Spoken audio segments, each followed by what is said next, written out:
Atos dos Apóstolos capítulo 11. Os apóstolos e os outros seguidores de Jesus em toda a região da Judeia souberam que os não-judeus também haviam recebido a palavra de Deus. Quando Pedro voltou para Jerusalém, aqueles que queriam que os não-judeus fossem circuncidados o criticaram, dizendo: "Você ficou hospedado na casa de homens que não são circuncidados e até tomou refeições com eles." Então Pedro deu um relatório completo de tudo o que havia acontecido, desde o começo. Ele disse: "Eu estava na cidade de Jope e lá, enquanto estava orando, tive uma visão. Vi uma coisa parecida com um grande lençol, que baixou do céu, amarrado pelas 4 pontas, e parou perto de mim.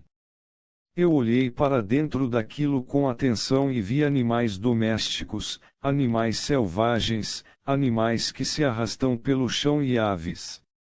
Depois ouvi uma voz, que me dizia: Pedro, levante-se. Mate e coma."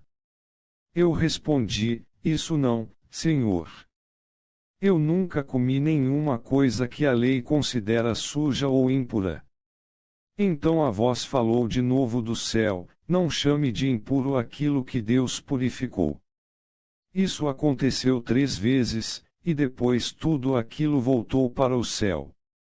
Justamente naquela hora 3 homens que tinham sido mandados de Cesareia para me buscar chegaram à casa onde eu estava hospedado. E o Espírito de Deus me disse que fosse com eles, sem duvidar.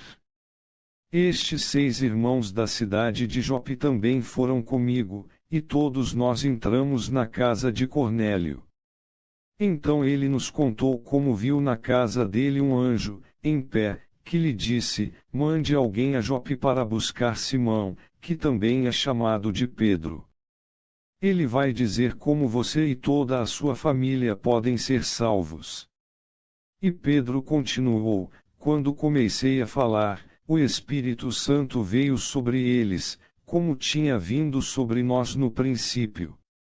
Aí eu lembrei que o Senhor Jesus tinha dito: é verdade que João batizou com água, mas vocês serão batizados com o Espírito Santo." De fato, os não-judeus receberam de Deus o mesmo dom que nós recebemos quando cremos no Senhor Jesus Cristo. E quem era eu para ir contra Deus? Quando ouviram isso, eles ficaram sem ter o que dizer e louvaram a Deus, dizendo: "Então Deus deu também aos não-judeus a oportunidade de se arrependerem e ganharem a vida eterna." Os seguidores de Jesus foram espalhados pela perseguição que havia começado com a morte de Estevão.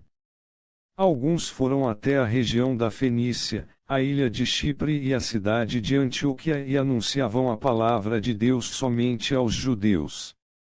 Mas outros, que eram de Chipre e da cidade de Cirene, foram até Antioquia e falaram também aos não-judeus, anunciando a eles a boa notícia a respeito do Senhor Jesus. O poder do Senhor estava com eles, e muitas pessoas creram e se converteram ao Senhor. Essas notícias chegaram à igreja de Jerusalém, que resolveu mandar Barnabé para Antioquia. Quando chegou lá e viu como Deus tinha abençoado aquela gente, Barnabé ficou muito alegre. E animou todos a continuarem fiéis ao Senhor, de todo o coração.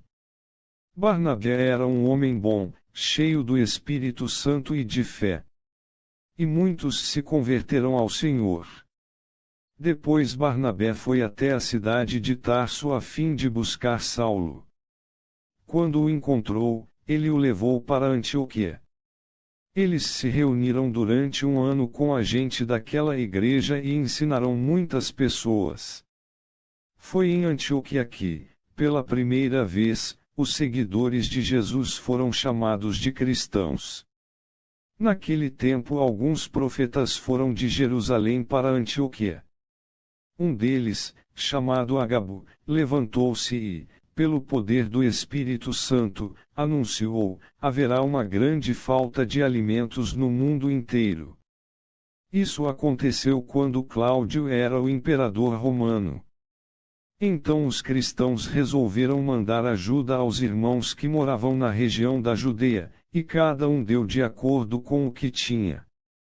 E mandaram o dinheiro por meio de Barnabé e Saulo, para que eles o entregassem aos presbíteros da igreja.